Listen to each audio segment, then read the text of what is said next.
이 시간 우리 하나님 말씀 함께 보겠습니다. 베드로전서 1장 23절 말씀입니다. 베드로전서 1장 23절입니다.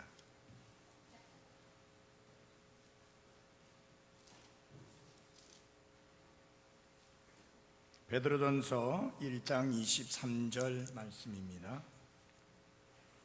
너희가 다시 태어난 것은 썩을 씨에서 난 것이 아니요 썩지 아니할 씨에서 난 것이니 살아있고 영원히 거하는 하나님의 말씀으로 된 것이니라.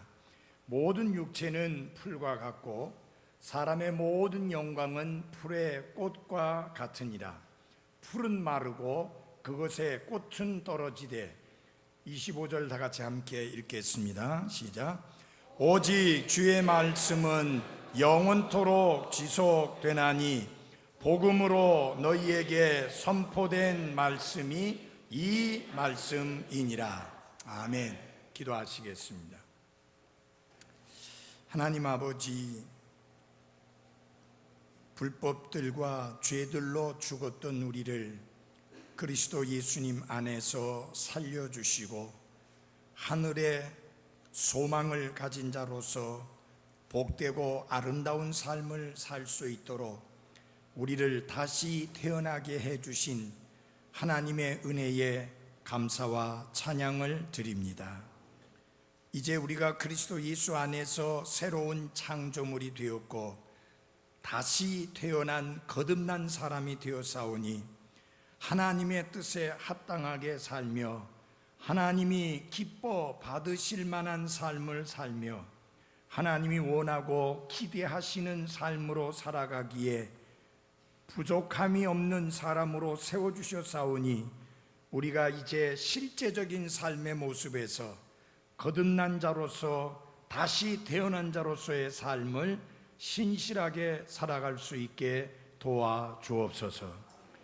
아직까지 거듭나지 못한 다시 태어난 분명한 경험이 없는 분, 오늘 이 시간이 다시 태어날 수 있는 놀라운 감격스러운 시간이 되게 역사해 주옵소서. 예수님 이름으로 기도했습니다. 아멘. 오늘 아침에 설교 제목은 다시 태어난 자로서의 삶이라는 제목입니다. 이것을 지난번 우리가 오랜 세월 보았던 개역성경의 표현을 빌린다면 거듭난 자로서의 삶입니다. 다시 태어났다는 말이나 거듭났다고 하는 말이나 다 같이 같은 의미의 말씀입니다. 이 거듭났다는 말은 사실상 제가 사전을 찾아보니까 기독교 안에서만 쓰는 그런 특별한 용어입니다. 일반적으로는 잘 쓰지 않는 말이에요. 그런데 사실은 이 말의 참된 의미는 다시 태어났다는 말이 좀 더 그 의미를 밝히 드러낼 수 있기 때문에 다시 태어났다는 말로 번역이 되어졌습니다. 그래서 다시 태어난 자로서의 삶에 관하여 말씀을 드리고자 합니다. 우리가 이 베드로전서를 보게 되면 1장을 보게 되면 먼저 사도 베드로는 우리의 그리스도인의 삶을 가르쳐서 어떻게 말씀하고 있는가? 산 소망의 삶이라고, 산 소망을 가진 자로서의 삶이라고 그렇게 말씀을 하고 있습니다. 그 다음에는 그리스도인의 삶을 어떻게 소개하고 있는가? 거룩한 자로서의 삶이라고 그렇게 말씀을 하고 있습니다. 그 다음에는 그리스도인의 삶을 믿음의 삶이라고 이렇게 말씀을 하고 있습니다. 그 다음에 사랑의 삶이라고 말씀을 하고 있고, 이제 23절에서 25절까지의 말씀을 통해서는 다시 태어난 자로서의 삶이라고 이렇게 말씀하고 있습니다. 이 거듭난다고 하는 말씀, 다시 태어난다는 이 단어가 우리 사회 속에서도 심심치 않게 사람들에 의해서 쓰여지고 있습니다. 예를 들어서 정치가 거듭나야 한다, 혹은 역사가 거듭나야 한다, 혹은 교육이 다시 태어나야 한다, 이런 말들을 쓰고 있습니다. 심지어는 자동차를 광고하면서 다시 태어난, 거듭난 자동차라는 이런 말까지 사용할 정도입니다.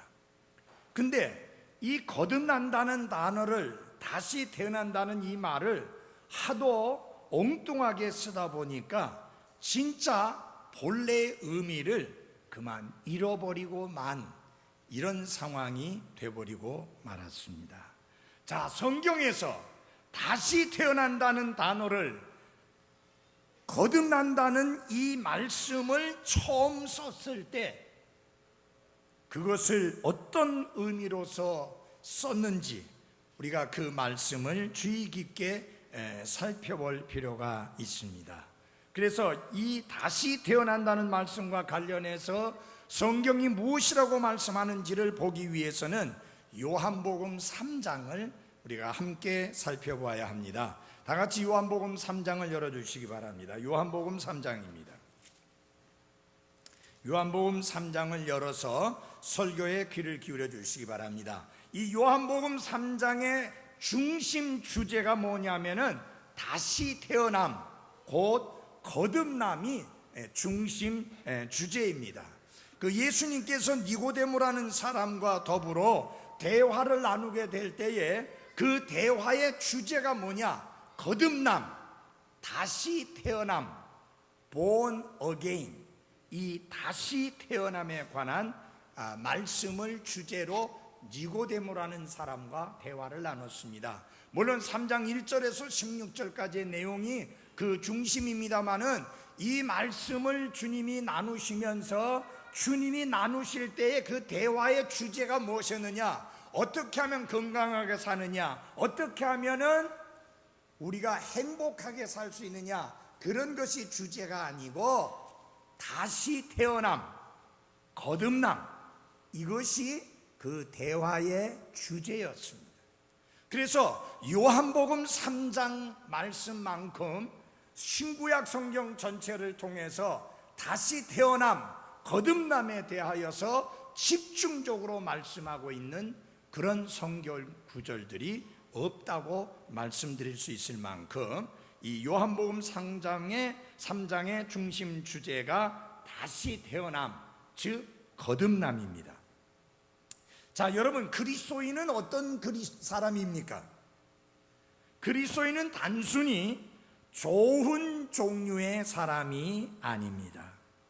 그리스도인은 어떤 사람이냐? 완전히 다른 종류의 사람입니다. 왜냐하면 전에는 결코 소유해 보지 못했던 전혀 새로운 것이 그 속에 임하여 변화된, 다시 태어난 사람이기 때문에 그렇습니다. 그런데 이제 미국 그리스도인들은 하도 엉터리 그리스도인들이 많다 보니까 그리스도인이라는 단어만 써가지고는 충분히 설명이 잘 안 되니까 어떤 말을 쓰느냐? born again 크리스찬이라는 말을 씁니다. 거듭난 그리스도인이라는 그런 말을 씁니다. 자, 그런데 또 거듭난 그리스도인이라는 말만 써가지고도 이게 또 충분하지 못할 경우가 생기니까 어떤 말이 붙었느냐 하면은 진짜 순참기름이라는 말이 있듯이 어떤 말이 있었느냐, 리얼 제닌 본어겐 크리스찬이라는 말을 씁니다. 진짜 참으로 거듭난 그리스도인. 자, 이런 표현을 씁니다. 제가 여러분들에게 묻겠습니다. 여러분은 진짜 참으로 거듭난 그리스도인 맞습니까? 이름만 그리스도인입니까? 색깔만 그리스도인입니까? 아니면 진짜 참으로 거듭난, 다시 태어난 그리스도인입니까? 이 지구상에 수십억의 인구가 있습니다. 그러나 이 세상에 사는 사람들은 오직 두 부류로 나눌 수 있을 뿐입니다. 한 부류는 어떤 사람이냐? 다시 태어난, 거듭난 경험이 전혀 없는 그런 사람이고, 또 한 부류의 사람은 다시 태어난, 거듭난 경험이 있는 그리스도인입니다. 그래서 다시 태어난 그리스도인은 하나님을 향해 살아있는 사람이지만, 다시 태어나지 않은 사람은 하나님을 향해서 죽어있는 사람입니다. 그래서 여러분에게 묻고 싶습니다. 여러분은 하나님을 향하여 살아있는 사람이 맞습니까? 아니면 죽어있는 사람입니까? 성경은 이렇게 말씀합니다. 어떤 사람에게는 생명이 있는데 어떤 사람에게는 생명이 없다. 아들이 있는 자에게는 생명이 있고 하나님의 아들이 없는 자에게는 생명이 없다 그랬습니다. 누가 그 안에 예수 그리스도가 계신가? 거듭난 사람, 구원받은 사람 안에만 예수님이 계십니다. 그리고 그는 무엇이 있어요? 생명이 있습니다. 단순히 교회를 열심히 다니는 사람이라 해서 그가 거듭난 사람은 아닙니다. 성경을 많이 알고 성경에 대한 지식이 많다고 해서 그가 거듭난 사람은 아닙니다. 그가 교회 안에서 어떤 직분을 가지고 있고 교회 안에서 열심히 섬기는 사람이기 때문에 그가 거듭난 사람은 아닙니다. 그가 집사이기 때문에 혹은 목사이기 때문에 혹은 선교사이기 때문에 그가 다시 태어난 거듭난 사람은 아닙니다. 분명하게 성경이 말씀하고 있는 성경적인 다시 태어남의 경험이 없는 사람은 그가 결코 거듭난 사람이 아닙니다. 그래서 사람은 반드시 거듭나야 하는 것입니다. 이 다 거듭난다는 사실은, 다시 태어남은 성경에서 반드시 되어야 하는 매우 중요한 주제 가운데 하나입니다. 반드시 되어야 할 일, 사람이 반드시 해야 하는 일이 성경에 몇 가지가 나와 있는데 그 중에 세 가지만 소개를 해드리고자 합니다. 먼저 첫 번째, 사람에게 반드시 될 일, 그 첫 번째가 무엇이냐? 사람은 반드시 죽는다고 하는 것입니다. 모든 사람이 겪게 될 분명한 사실이 히브리서 9장 27절에 기록되어 있는데 그것이 무엇이냐? 바로 죽음이라고 하는 것입니다.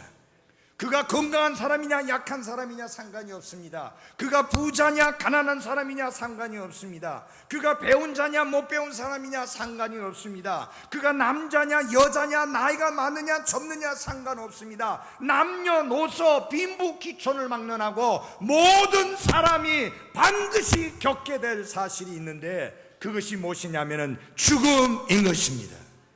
이것은 하나님이 정하신 것입니다.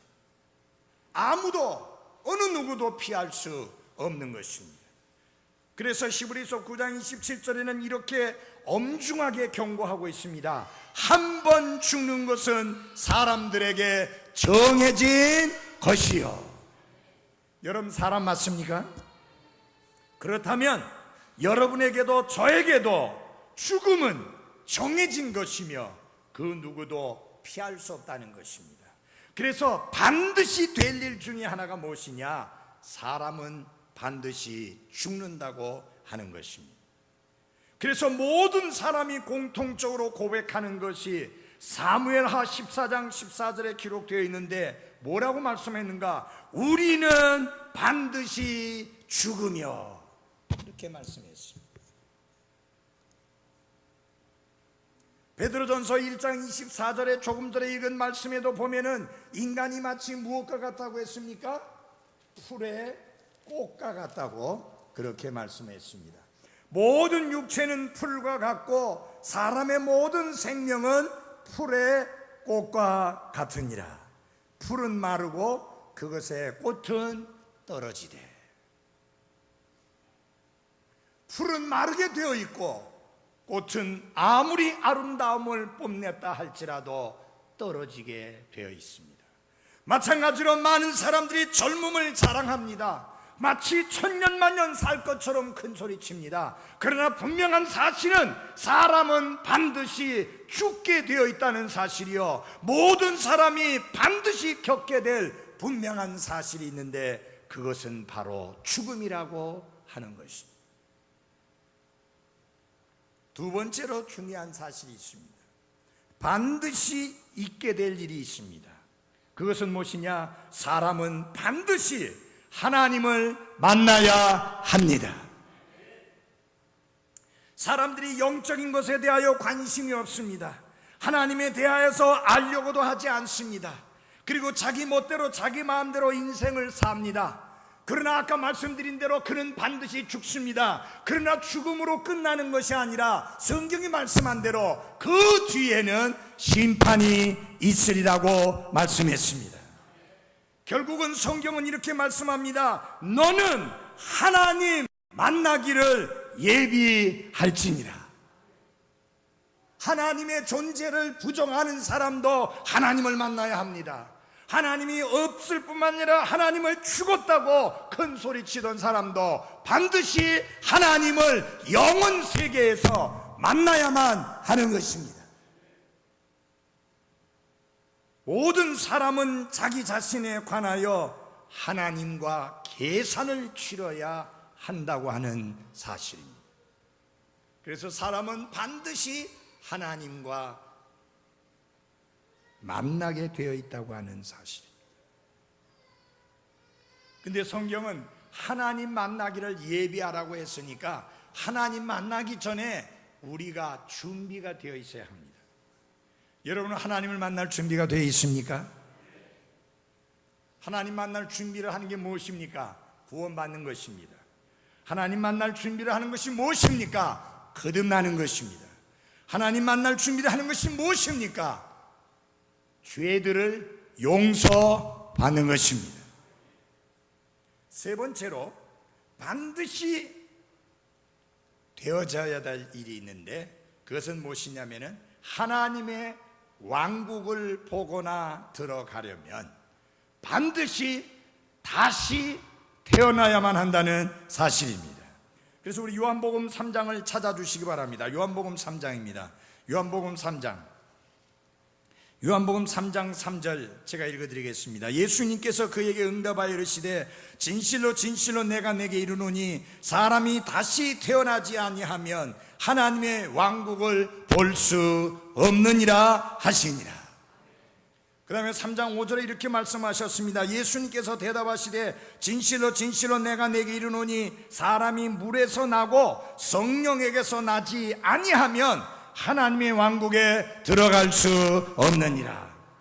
그러므로 너희가 반드시 다시 태어나야 하리라 하는 이것에 대하여 놀라지 말라고 예수님은 분명히 말씀을 하셨습니다. 지난 세기 위대한 복음 전도자 가운데 조지 윗필드라는 분이 있습니다. 한 번은 진리를 찾고 있던 청년 한 명이 목사님께 찾아가서 목사님, 제가 목사님을 무척 존경하는데 목사님의 전도 집회에 제가 동행해도 될까요? 라고 이렇게 물어보았습니다. 그러자 목사님은 그렇게 하라고 쾌히 승낙을 했습니다. 청년은 목사님을 수행하면서 이 전도 집회 때마다 따라다녔습니다. 그런데 이 목사님께서는 가는 곳마다 설교가 거의 똑같은 것이었습니다. 세월이 흐르다 보면 목사님들마다 좋아하시는 소위 단골 메뉴라는 게 있습니다. 목사님들도 다 그런 게 있어요. 설교하기 좋아하는 그런 설교 주제가 있습니다. 그런데 이 목사님은 간 곳마다 You must be born again, 당신은 다시 태어나야 한다는 설교만 해대는 거예요. 그래서 이 청년은 짜증이 났습니다. 그래서 어느 날 설교를 하고 내려오시는 목사님에게 물었습니다. 목사님, 어쩌면 그렇게 설교할 수 있는 레파토리가 그렇게 없습니까? 아니 목사님, 그 설교를 벌써 몇 번이나 하셨는지 아십니까? 60번도 설교를 더 하셨습니다. 그랬더니 목사님께서 그 청년에게 뭐라고 말씀했는지 압니까? 왜냐하면 바로 자네가 다시 태어나야 하기 때문이다. 실제로 윗필드 목사님은 자신의 생애에 당신은 다시 태어나야만 한다는 주제로 무려 300번 이상을 설교를 하셨습니다. 오늘 이 아침에 예수님은 나를 통해서 이 메시지를 다시 반복하고 계십니다. 왜냐하면 여러분 가운데 다시 태어나야 할, 거듭나야 할 사람이 있기 때문에 그런 것입니다. 자, 다시 태어남에 대해서, 거듭남에 대하여 말씀을 드림에 있어서 우선 다시 태어남, 거듭남이 아닌 것을 먼저 말씀을 드리고자 합니다. 참 생각하면 생각할수록 신비한 것이 있는데 그것이 뭐냐면 생명의 탄생입니다. 의사들도 생명 탄생의 과정은 말할 수 있지만 어떻게 해서 그렇게 되는지는 설명은 하지 못합니다. 왜요? 신비에 속한 것이기 때문에. 그런데 어린 생명이 태어나는 것보다 더 신비로운 것이 있는데 그게 무엇이냐? 거듭남, 고 다시 태어남의 신비인 것입니다. 그것은 기적 중의 기적이요 신비 중의 신비라고 그렇게 말씀을 드릴 수가 있습니다. 그럼에도 불구하고 오늘날 이 다시 태어나는, 거듭나는 문제에 대하여 너무 잘못된 생각들을 가지고 있고 잘못된 견해들을 가지고 있어서 오해하고 있는 사람들이 많기 때문에 다시 태어나는 것이 아닌 것에 대하여서 먼저 말씀을 드리고자 합니다. 요한복음 1장을 열어주십시오. 요한복음 1장입니다. 다 같이 요한복음 1장 10절을 열어주시기 바랍니다. 요한복음 1장 10절입니다. 그분께서 세상에 계셨으며 세상이 그분에 의해 만들어졌으되 세상이 그분을 알지 못하였고 그분께서 자기 백성에게 오심에 그분의 백성이 그분을 받아들이지 아니하였으나 그분을 받아들인 자들 곧 그분의 이름을 믿는 자들에게는 다 하나님의 아들이 되는 권능을 그분께서 주셨으니, 그 다음에 같이 읽겠습니다. 시작. 이들은 혈통으로나 육신의 뜻으로나 사람의 뜻으로 나지 아니하고 오직 하나님에게서 태어난 자들이니라. 아멘. 사실상 새로운 출생, 다시 태어남, 거듭남에 대해서 분명하게 언급한 성경 구절 중에서 성경에서 제일 첫 번째로 언급한 구절이 바로 이 요한복음 1장의 말씀입니다.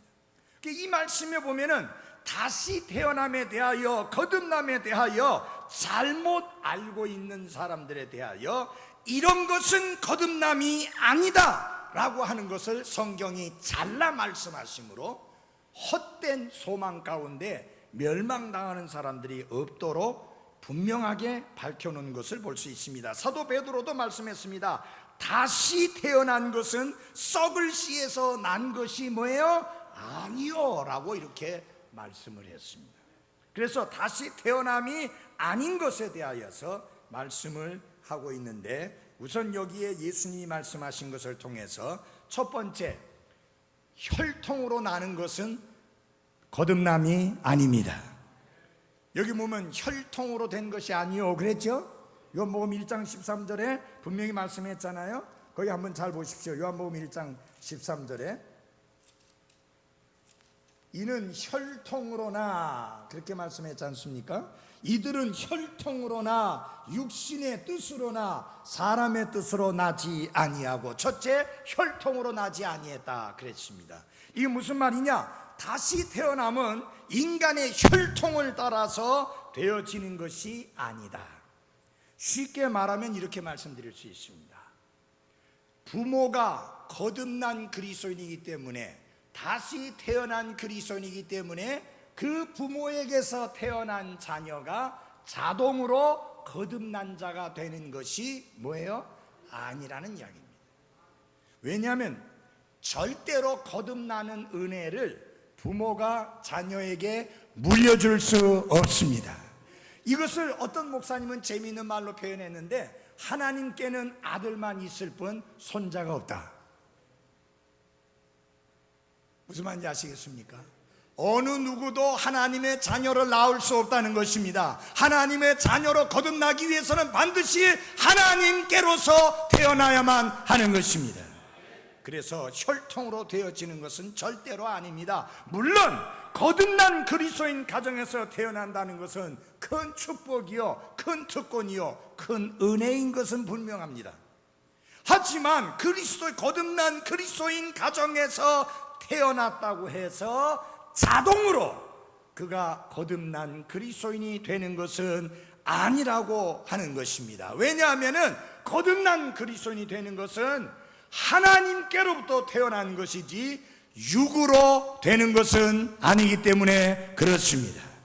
예수님이 요한복음 3장 5절에 말씀했지 않습니까? 육에서 난 것은 뭐예요? 육이다. 그렇게 분명히 3장 6절에 말씀을 하셨습니다. 그래서 여러분, 모태에서부터 저는 그리스도인입니다라는 말은 정말로 거짓말 중에 상거짓말입니다. 여러분, 사람이 모태에서부터 어떤 모습인지를 알기를 원합니까? 시편 51편에 보면은 사람은 모태에서부터 죄인 되었다고 말씀하고 있습니다.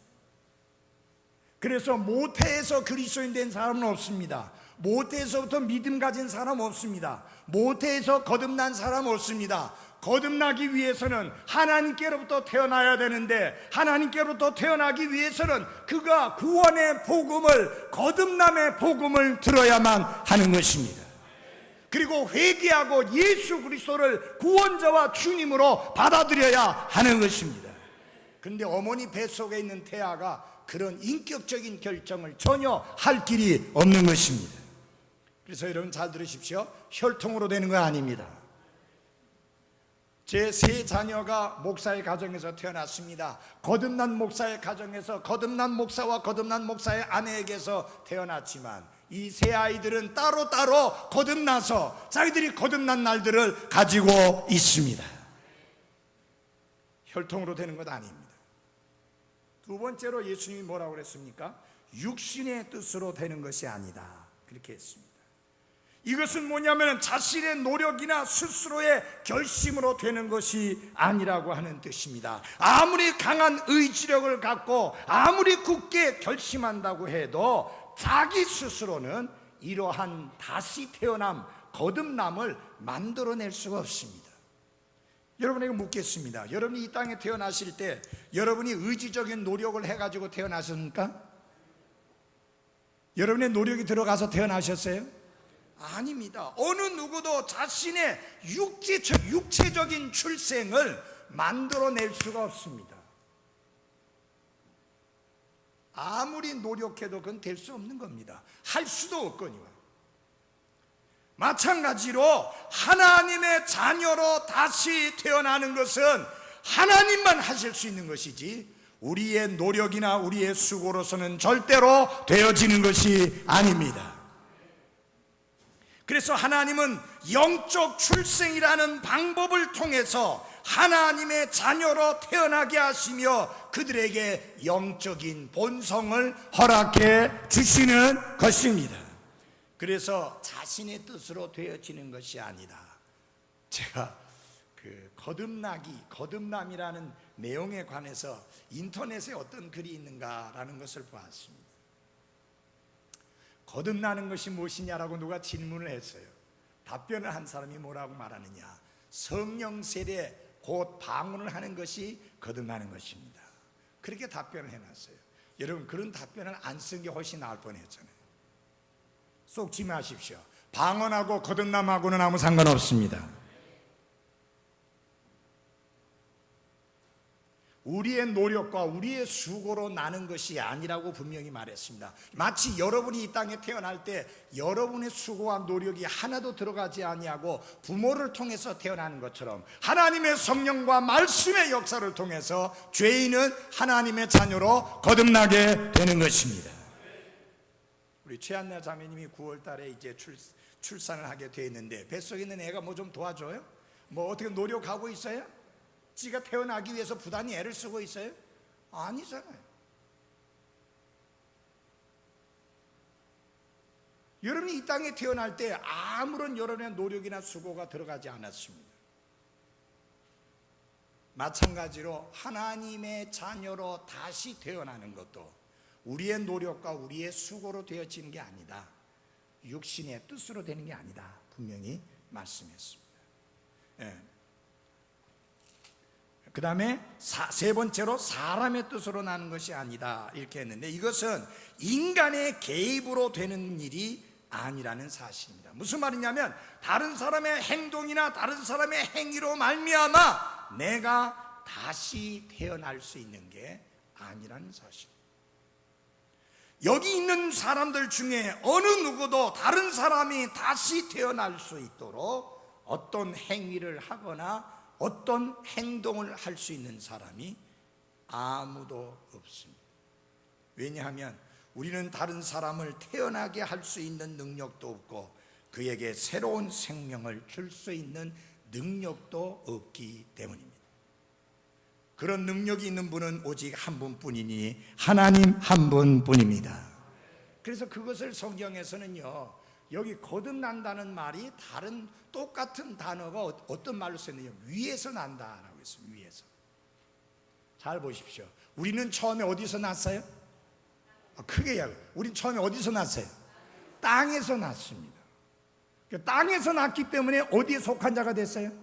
땅에 속한 자가 됐어요.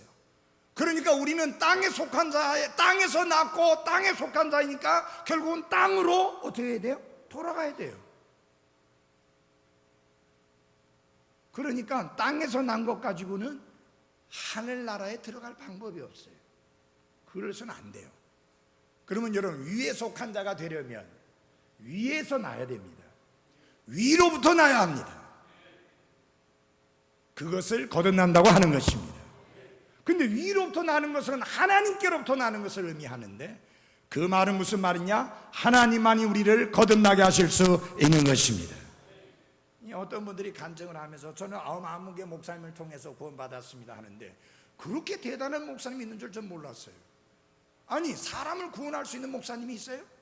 그러면 예수님이 유일한 구원자 아니에요? 어떤 목사님이 여러분을 구원할 수 있습니까? 아무도 여러분을 구원할 수 있는 사람이 없습니다. 왜냐하면 구원할 수 있는 이름을 하나님이, 예수님 외에는 그 어떤 이름도 우리에게 주신 일이 없다고 말씀했습니다. 여러분이 목사님을 통해서 구원받은 게 아니에요. 어떤 목사님을 통해서 구원받을 수 없어요. 그분을 통해서 복음을 들었고, 그분을 통해서 구원의 진리를 들었고, 그분을 통해서 예수님을 소개받았을 뿐이지, 우리를 구원하신 분은 주 예수 그리스도 그분뿐이십니다. 우리를 거듭나게 하신 분은 하나님이시지 사람이 아닙니다. 저는 어떤 목사님을 통해서 거듭났습니다. 그런 거짓말은 하지 마십시오. 그런 엉터리 말은 하지 마십시오. 어느 누구도 우리를 거듭나게 할 수 없고 어느 누구도 우리를 구원할 수 없습니다. 여러분, 예수님은 내가 유일한 길이요, 유일한 진리요, 유일한 생명이니 나를 통하지 않고는 아버지께로 올 자가 없다고 했는데, 어떻게 사람이 우리를 구원할 수 있고 어떻게 목사가 우리를 구원할 수 있습니까? 전혀 그렇지 않습니다. 그래서 간증을 하실 때 어떤 목사님을 통해서 구원받았다고 하지 말고 어떤 목사님을 통해서 구원의 복음의 진리를 듣고 성령 하나님의 도우심으로 죄인임을 회개하고 예수님을 내 생명의 구주와 주님으로 받아들여 구원받았다고 간증하십시오. 노력으로 되는 거 아닙니다. 어떤 사람들이 이 받아들인다는 말, 영접한다는 말을 아주 이 시원찮게 우습게 판단하는 사람들이 있습니다. 조금 전에 읽은 말씀 보십시오. 예수님이 자기 백성에게 왔는데 사람들이 받아들이지 않았다 했죠. 맞아요? 받아들이지 않았다고 그랬습니다. 근데 받아들이는 자, 그 받아들인다는 말이 곧 믿는다는 말인데, 뭘 믿는가? 그분의 이름을 믿는다고 그랬습니다. 예수님의 이름이 뭐예요? 구원자예요. 예수님이 구원자인 것을 믿는 자는 하나님의 아들이 되는 권능을 얻습니다. 근데 여러분 다 믿었는가요? 아니요. 사울 같은 사람은 예수님이 구원자라는 것을 믿는 사람들에 대하여 증오가 가득 차 넘쳐서 살기가 등등 해가지고 그런 사람들을 잡아서 옥에 가두고 죽이기 위해서 정신없이 뛰어다니던 사람입니다. 여러분 잘 들어보십시오. 그런데 어느 날 그는 예수님이 구원자인 것을 받아들였습니다. 아멘? 그 받아들임이 쉬웠습니까? 그 받아들임이 쉽지 않았습니다. 여러분, 예수님을 구원자로 받아들이는 것이 쉬운 일이 아닙니다, 여러분. 자기 생각을 내려놔야 되고, 자기의 고집을 내려놔야 되고, 자기가 알고 있는 나름대로의 지식을 다 내려놔야만 예수님을 구원자로 받아들일 수 있는 것입니다. 그냥 뭐 입으로만 예수님을 구원자로 받아들입니다 하면은 그건 입술만이죠. 내 마음으로 예수님이 구원자인 것을 받아들이는 것은 쉬운 일이 아니에요, 여러분. 예수님을 구원자로 받아들이기 전에 먼저 무슨 문제가 해결되어야 되느냐?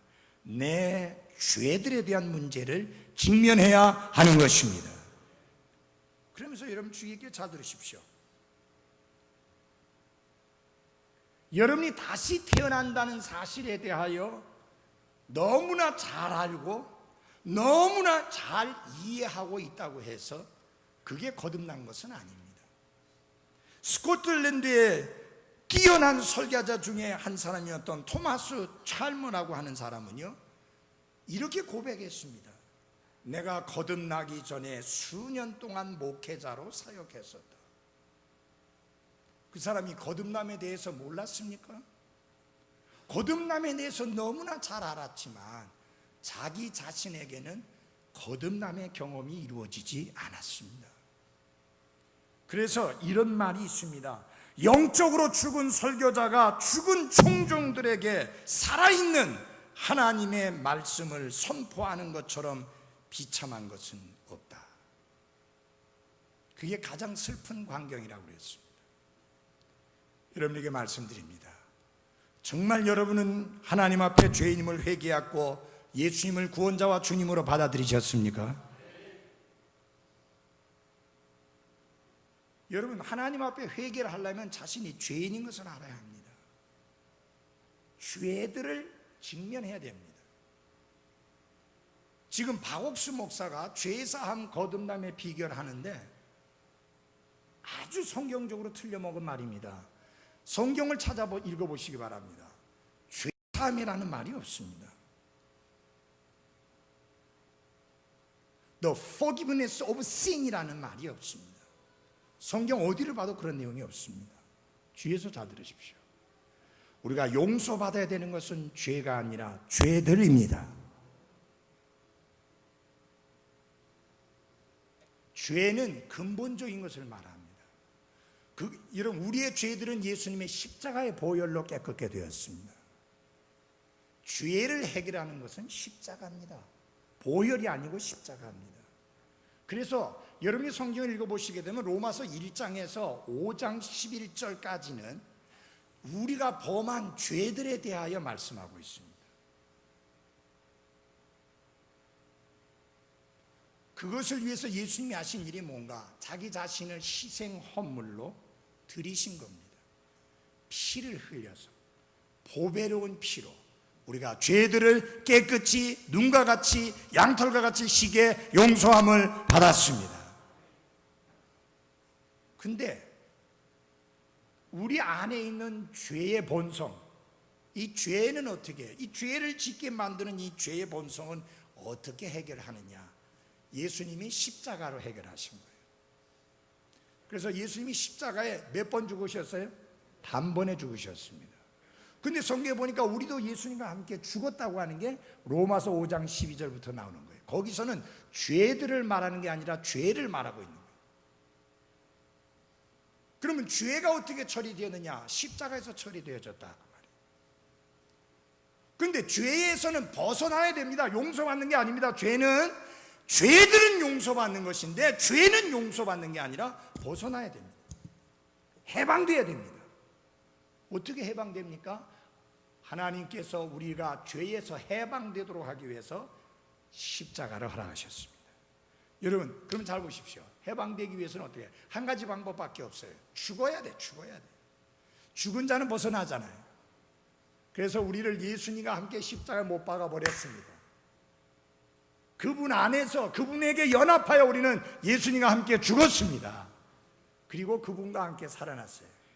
그래서 우리는 죄와 상관이 없는 사람이에요. 그래서 이제는 새 생명 가운데 사는 사람이에요. 우리의 신분적으로 볼 때는 완벽합니다. 근데 여러분, 우리의 신분은 완벽한데 우리의 실제 상태는 그렇지 못할 때가 많죠. 맞아요? 그래서 여기 보면은 요한 1서에 보면은 1장 8절에 죄 없다 하면 스스로 속이고 진리가 그 속에 있지 않다. 여러분, 바옥수는 뭐라고 가르친지 압니까? 죄가, 자, 구원 받았느냐? 예. 그럼 죄 용서 받았느냐? 예. 그럼 죄가 있습니까? 없습니까? 묻습니다. 그래도 대답할 때 죄가 없다고 말을 못 하잖아요. 죄가 있지요 하면 그럼 구원받지 못했다, 이렇게 말합니다. 여러분, 죄가 없다고 말하는 자는 거짓말하는 자요, 진리가 그 속에 있지 아니한 사람입니다. 그 죄는 무엇을 말하느냐? 우리의 본성을 말하는 거예요. 그거 있어요, 없어요? 아직도 있습니다. 근데 이게요, 있긴 있지만 죽었거든요. 예수와 함께 죽었다. 우리의 신분은 그렇게 확실해. 죽었어요. 그러면 이제 우리는 뭘 해야 되느냐? 죽었다는 것을 인정하는 삶을 살아야 돼. 그렇게 여기고, 죄에 대하여 죽었다, 그렇게 여기는 삶을 살아야 합니다. 우리가 뭘 용서받았어요? 죄들을 용서받았어요. 무엇으로 깨끗게 되어졌어요? 예수님의 보배로운 피로 깨끗게 되었습니다. 그래서 여러분, 거듭난 사람이 어떤 사람이냐? 죄들을 용서받은 사람입니다. 거듭난 사람이 어떤 사람이냐? 하나님께로부터 태어난 사람입니다. 거듭난 사람이 어떤 사람이냐? 위로부터 태어난 사람입니다. 그러니까 땅에서 먼저 한번 태어나고 위로부터 다시 한 번 더 태어났으니까 거듭난 것이고 다시 태어난 것입니다. 이것이 없이는 하나님의 왕국을 보지도 못하고 들어가지도 못합니다. 여러분은 거듭나셨습니까? 여러분은 다시 태어나셨습니까? 그리고 언제 그 일이 있었습니까? 제가 묻는 것은 여러분이 언제부터 교회 나오기 시작했느냐고 묻는 게 아니라 언제 하나님의 아들로 다시 태어나느냐고 묻는 것입니다. 기도하겠습니다.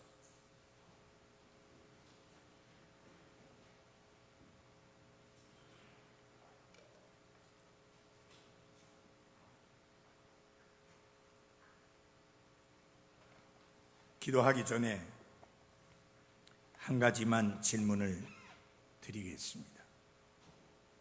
목사님, 오늘 설교를 듣고 보니 나는 다시 태어난 적이, 거듭난 적이 전혀 없는 것 같습니다. 저도 거듭난 자가 되고 싶습니다. 그래서 하나님의 왕국에 들어갈 수 있는 하나님의 자녀가 되고 싶습니다. 어떻게 거듭날 수 있습니까? 그런 분 계시면 잠깐 조용히 손을 들었다가 내려주시면 하나님의 말씀으로 도와드리고 인도해 드리겠습니다. 나는 다시 태어난 적이 없습니다. 나는 거듭난 적이 없습니다. 나는 교회 생활은 해왔지만 거듭난 적이 없습니다. 다시 태어난 적이 없습니다. 나도 거듭나고 다시 태어나서 하나님의 왕국에 들어갈 수 있는 사람이 되기를 원합니다. 그런 분이 있으면 손을 들어 펴해 주십시오. 도와드리겠습니다. 그런 분이 있습니까? 하나님은 안 속습니다. 그러므로 스스로 속이려고 하지 마십시오. 거듭나지 않은 분, 하나님 아버지, 기도합니다. 이 자리에 같이 앉아 있지만 거듭나지 않은 분이 있습니다. 저가 하나님 만날 준비가 되어 있지 않습니다. 그가 하나님의 왕국에 들어갈 수가 없습니다. 그가 하나님의 왕국에 들어가지 못하면 지옥에 갈 수밖에 없는 그런 사람입니다. 자신의 가련하고 불쌍함을 볼 수 있는 눈이 열리게 하옵소서. 그리고 거듭날 수 있기를 소원할 수 있게 해주시고, 성경을 통해서 저가 거듭나는 귀한 경험을 하게 도와주옵소서. 예수님 이름으로 기도했습니다. 아멘. 우리 다 같이